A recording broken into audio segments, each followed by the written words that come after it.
Assalamualaikum warahmatullahi wabarakatuh. Hamdan syukronillah, salatan wa salaman ala rasulillah, amma ba'd. Yang terhormat Ibu Isnaini Khairuddin Ni'mah MPD selaku dosen pengampu mata kuliah materi akidah akhlak MTSMA serta rekan-rekan mahasiswa prodi PAI semester 3 yang semoga kita semua senantiasa berada dalam lindungan Allah Subhanahu wa taala. Amin. Pada kesempatan kali ini, dalam rangka memenuhi tugas ujian akhir semester mata kuliah materi akidah akhlak MTSMA, perkenankan saya, Imam Mahdi, mahasiswa prodi PAI semester 3 menyampaikan materi diskusi dari kami kelompok 9 yang berjudul Adab Menjenguk Orang Sakit, Hikmah Sakit, dan Menghadapi Orang yang Akan Meninggal, serta presentasi hasil penelitian kami yang berjudul Implementasi Nilai Karakter Religius melalui program kegiatan keagamaan di MTS Mambaul Ulum Lubuk Makmur. Materi pertama yang akan saya sampaikan adalah adab menjenguk orang sakit, hikmah sakit, dan menghadapi orang yang akan meninggal. Materi ini termasuk materi madrasah aliyah untuk mata pelajaran akidah akhlak kelas 10 semester 2. Diriwayatkan dalam sebuah hadis sahih riwayat dari Abu Hurairah radhiyallahu anhu bahwa Rasulullah Shallallahu alaihi wasallam pernah bersabda, "Haqqul muslim 'alal muslim khamsun, raddus salam wa iyadatul marid wa ittiba'ul janaiz wa ijabatud da'wah wa tashmitul atis." Rawahul Bukhari wa Muslim. Artinya, hak seorang muslim atas muslim lainnya itu ada 5. Pertama, menjawab salam. Kedua, menjenguk orang sakit. Ketiga, mengantar jenazah. Keempat, memenuhi undangan. Dan kelima, mendoakan orang yang bersin. Hadis riwayat Bukhari dan Muslim. Menjenguk orang sakit hukumnya sunnah dengan tujuan menghibur mereka, karena kegembiraan dapat meringankan rasa sakit yang sedang dialami. Perbuatan ini tidak hanya menunjukkan kepedulian kita kepada sesama, tetapi juga memiliki keutamaan yang besar dan juga pahala yang agung. Namun, sering terjadi orang yang menjenguk justru membuat pasien atau orang yang sedang sakit itu merasa tidak nyaman akibat perilaku yang tidak pantas. Oleh karena itu, memahami dan menerapkan adab menjenguk orang sakit sangatlah penting agar niat baik kita benar-benar membawa manfaat. Berikut beberapa di antaranya. Yang pertama, niat ikhlas. Pastikan niat menjenguk untuk tujuan yang baik, yakni menunjukkan kepedulian dan memberikan doa. Yang kedua, perhatikan waktu. Hindari waktu yang dapat memberatkan pasien atau orang yang sedang sakit. Jika di rumah, maka mintalah izin terlebih dahulu. Ketiga, sampaikan salam. Beri salam dengan lembut sambil mendoakan kesembuhan, karena pada hakikatnya salam adalah bentuk dari doa. Keempat, tunjukkan kepedulian. Tanyakan kondisi pasien atau orang yang sedang sakit dengan pertanyaan yang bersifat menyemangati atau memotivasi. Misalnya, bagaimana keadaanmu, atau sudah ada kemajuan, dan pertanyaan-pertanyaan yang semisal. Kelima, doakan kesembuhan seperti yang telah dicontohkan oleh Rasulullah Shallallahu alaihi wasallam. Allahumma rabban nasi adhibil ba'sa ishfi wa anta syafi la shifaa illa shifauka shifaan la yughadiru saqama. Dan doa-doa semisal dari riwayat hadis yang berbeda. Keenam, jaga pandangan. Hindari menatap tajam, berbicara yang santun, dan hindari candaan yang dapat melukai perasaan. Ketujuh, bersikap santun. Beri motivasi pasien atau orang yang sedang sakit dengan kata-kata yang menenangkan, seperti tidak apa-apa, insya Allah engkau akan sembuh, dan kalimat-kalimat yang semisal. Kedelapan, responsif. Artinya, tanggap terhadap apa yang dibutuhkan pasien atau orang yang sedang sakit, dalam arti tidak masa bodoh, memberi yang diinginkan. 9. Berikan motivasi. Rasulullah SAW bila menjenguk orang sakit pasti mengatakan, la ba'sa tahuron insyaallah. Tidak apa-apa, semoga menjadi penghapus dosa jika Allah menghendaki. Ini riwayat Imam Bukhari. Ke-10, ingatkan sabar. Ingatkan pasien atau orang yang sedang sakit untuk selalu bersabar, tetap beribadah, dan tidak berputus asa. Hindari berharap kematian, melainkan serahkan semuanya kepada Allah. Ke-11, bawa buah tangan sesuai kemampuan. Bawalah sesuatu yang bermanfaat bagi pasien atau orang yang sedang sakit tersebut. Selanjutnya, hikmah sakit. Tidak ada seorang pun yang menginginkan musibah sakit, sebab jika sakit segala aktivitas akan terganggu. Namun apabila Allah sudah menghendaki seseorang akan sakit, maka tak seorang pun yang dapat menolaknya. Adapun hikmah sakit antara lain, yang pertama, memupuk kesabaran dan tawakal. Sakit menjadi ujian yang melatih kita untuk bersabar dan berserah diri kepada Allah, menunjukkan keimanan yang kokoh. Kedua, menguatkan iman. Dengan sakit, seseorang lebih banyak mengingat Allah dan menyadari bahwa segala sesuatu terjadi atas kehendaknya Allah. Ketiga, menghargai nikmat sehat. Sakit membuat kita lebih sadar betapa berharganya nikmat kesehatan yang sering terlupakan saat tubuh sehat. Keempat, penggugur dosa. Rasulullah Shallallahu Alaihi Wasallam pernah bersabda, "Ma min muslimin yusibuhu adan min maradin fama siwahu illa khattallahu bihi sayyiatihi kama takhuttu syajaratu waraqaha." Rahu Muslim. Artinya, tidaklah seorang muslim tertimpa sakit atau selainnya kecuali Allah akan menggugurkan kesalahan-kesalahannya sebagaimana pohon menggugurkan daunnya. Hadis riwayat Muslim. Kelima, pahala berlipat. Kesabaran dan ketaatan selama sakit mendatangkan pahala besar di sisi Allah sebagai ganjaran atas keteguhan hati. Dan yang terakhir, keenam, dekat dengan Allah Subhanahu wa taala. Dalam kondisi lemah, seseorang cenderung lebih banyak berdoa, bermuhasabah, dan memperkuat hubungan dengan Allah Subhanahu wa taala. Selanjutnya, menghadapi orang yang akan meninggal atau sakaratul maut. Dr. Mustafa Al-Kin dalam kitabnya Al-Fiqhul Manhaj menyebutkan 4 hal yang semestinya dilakukan seseorang terhadap anggota keluarga yang sedang sakaratul maut. Yaitu yang pertama, menghadapkan ke kiblat. Posisi terbaik adalah miring ke kanan dengan wajah menghadap kiblat. Jika sulit, posisi terlentang dengan kepala sedikit terangkat. Yang kedua, mentalkin kalimat syahadat. Ajarkan kalimat la ilaha illallah dengan lembut tanpa memaksa. Cukup ulangi kalimat tersebut agar terdengar. Berdasarkan sabda Rasulullah Shallallahu Alaihi Wasallam yang diriwayatkan oleh Imam Muslim, "Lakkinu mawatakum la ilaha illallah." Artinya, ajarilah orang yang mau meninggal di antara kalian dengan kalimat la ilaha illallah. Hadis riwayat Muslim. Ketiga, membacakan surah Yasin. Bacakan surah Yasin kepada orang yang sedang sakratul maut, seperti yang dianjurkan dalam hadis Rasulullah Shallallahu Alaihi Wasallam riwayat Ibnu Hibban. Iqra'u ala mautakum Yasin. Artinya, bacakanlah surah Yasin kepada orang yang sedang sekarat di antara kalian. Yang keempat, berbaik sangka kepada Allah. Orang yang mendekati ajal harus yakin akan rahmat Allah, meninggalkan bayangan dosa, dan berharap penuh ampunannya Allah. Dalam sebuah hadis qudsi yang diriwayatkan oleh Imam Bukhari dan Imam Muslim, Allah berfirman, "Ana inda dhonni abdi bi." Artinya, aku bersama prasangka hambaku kepadaku. Hadis riwayat Bukhari dan Muslim. Demikianlah materi adab menjenguk orang sakit, hikmah sakit, dan menghadapi orang yang akan meninggal. Selanjutnya, saya akan presentasikan hasil penelitian kami dengan judul Implementasi Nilai Karakter Religius melalui program kegiatan keagamaan di MTS Mambaul Ulum Lubuk Makmur. Penelitian ini dilakukan secara berkelompok oleh saya bersama 7 rekan mahasiswa program studi pendidikan agama Islam PAI semester 3. Observasi dilaksanakan di MTS Mambaul Ulum Lubuk Makmur. Sebagai pendahuluan, pendidikan memiliki peran penting tidak hanya mencerdaskan bangsa, tetapi juga menanamkan nilai moral dan spiritual. Melalui pendidikan karakter religius, diharapkan terbentuk individu yang memiliki akhlak mulia, dengan keimanan dan ketakwaan sebagai dasar utama dalam kehidupan.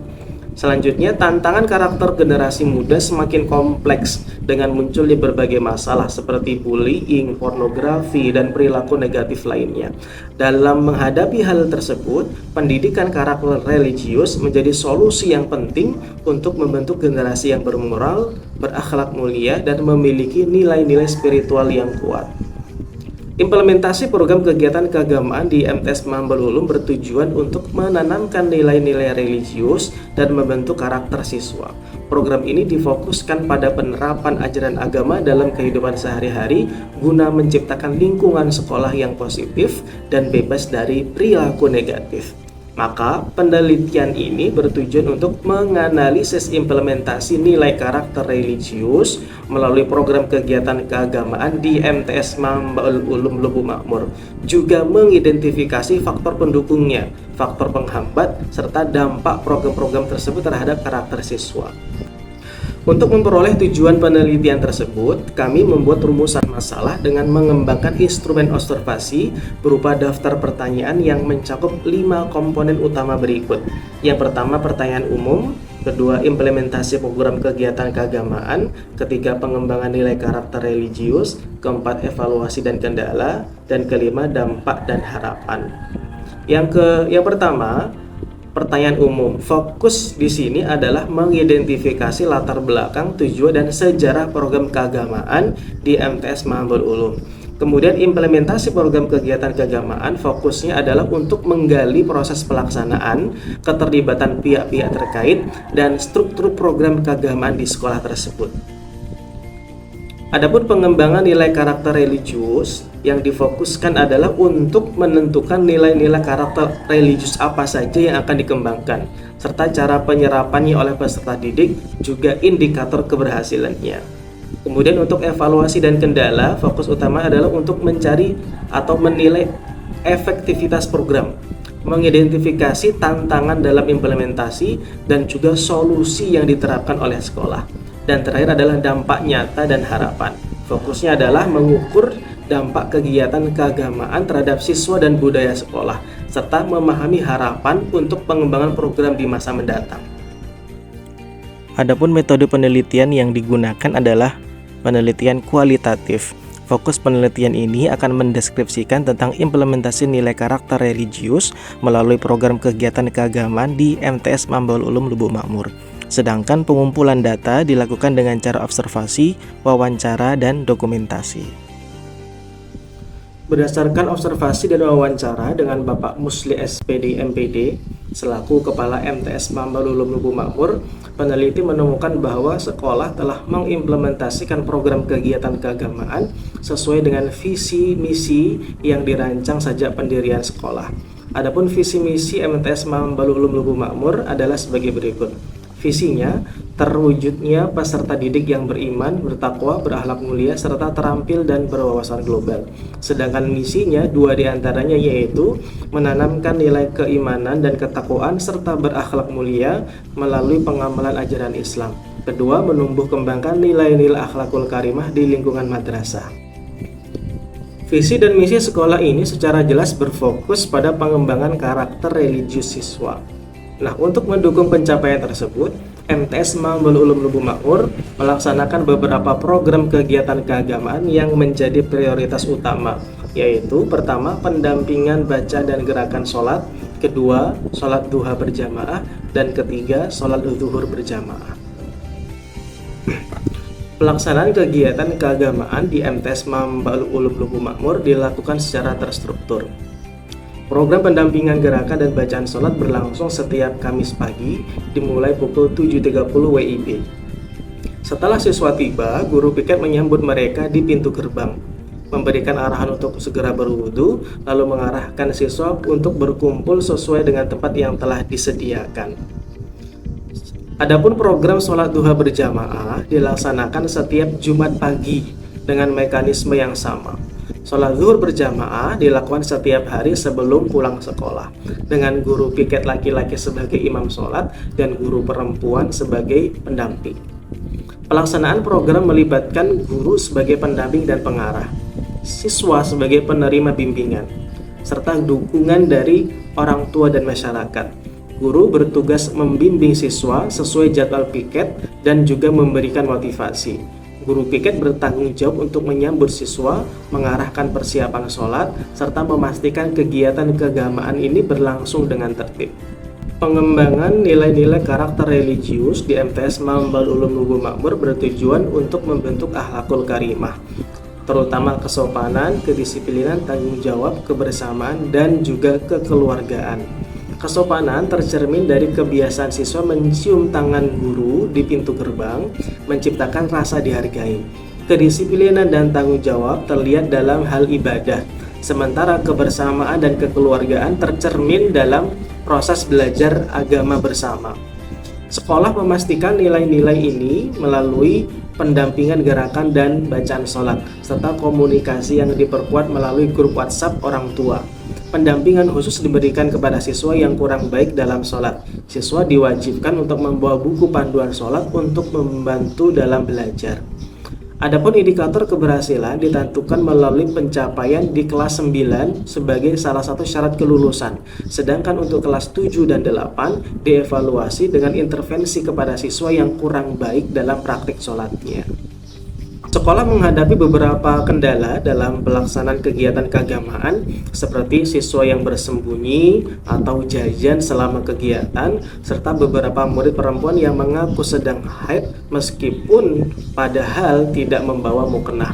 Kendala juga muncul ketika musim rewang atau hajatan yang menyebabkan beberapa guru piket tidak hadir sehingga jumlah tenaga pendamping menjadi terbatas. Masalah ketersediaan air terutama saat musim kemarau turut menjadi tantangan. Nah, untuk menghadapi atau mengatasi kendala ini, sekolah mencatat kehadiran siswa untuk memantau partisipasi mereka. Yayasan juga berinisiatif menyediakan sumur bor untuk mengatasi masalah air. Kepala sekolah juga mengevaluasi efektivitas kegiatan dan memberikan teguran kepada guru piket yang kurang profesional melalui sindiran di grup WhatsApp, atau masalah-masalah ini kemudian dibahas dalam rapat guru untuk mencari solusi bersama. Pelaksanaan program keagamaan di MTS Mambalul Ulum Lubuk Makmur telah membawa dampak positif terhadap perilaku siswa, membantu mengendalikan siswa yang sebelumnya sulit diatur, serta meningkatkan kesopanan dalam interaksi mereka dengan guru maupun sesama siswa. Program ini juga berperan penting dalam membentuk budaya religius di sekolah dan mengurangi perilaku negatif seperti bullying dan juga perusakan fasilitas sekolah, sehingga menciptakan budaya kesopanan yang lebih kuat. Kepala sekolah berharap pengembangan program keagamaan ini ke depannya dapat mempertahankan program yang efektif seperti sholat berjamaah daripada memperbanyak program namun tanpa hasil yang signifikan. Selain itu, kepala sekolah menginginkan peningkatan kesejahteraan guru agar kinerja dan profesionalitas mereka semakin optimal, mendukung keberhasilan program keagamaan secara keseluruhan. MTS Mambalul Ulum Lubuk Makmur memiliki visi misi yang berfokus pada pengembangan karakter religius siswa melalui program kegiatan keagamaan yang terstruktur seperti pendampingan gerakan dan bacaan sholat, sholat duha berjamaah, sholat zuhur berjamaah. Program ini bertujuan untuk membentuk akhlakul karimah, kedisiplinan, dan kebersamaan di kalangan siswa. Hasilnya, siswa menjadi lebih sopan dan lebih terkontrol, serta tercipta budaya religius yang mengurangi perilaku negatif seperti bullying. Adapun kendala yang dihadapi seperti kekurangan guru dan juga ketersediaan air yang diatasi dengan solusi praktis.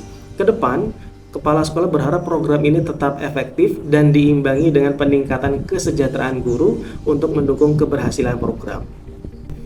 Demikianlah video presentasi saya mengenai materi diskusi kelompok 9 yang berjudul Adab Menjenguk Orang Sakit, Hikmah Sakit, dan menghadapi orang yang akan meninggal, serta presentasi hasil penelitian kami yang berjudul Implementasi Nilai Karakter Religius melalui program kegiatan keagamaan di MTS Mambalul Ulum Lubuk Makmur. Semoga materi ini memberikan kontribusi positif, memberikan kontribusi pengetahuan yang bermanfaat tidak hanya kepada penonton, tetapi juga bagi saya pribadi dalam proses pembelajaran. Saya juga menyadari bahwa tidak ada yang sempurna, oleh karena itu saya mohon maaf atas segala kekurangan dan kesalahan yang mungkin terjadi. Terima kasih atas perhatian dan waktu yang telah diberikan. Saya akhiri, billahi taufiq wal hidayah. Wassalamualaikum warahmatullahi wabarakatuh.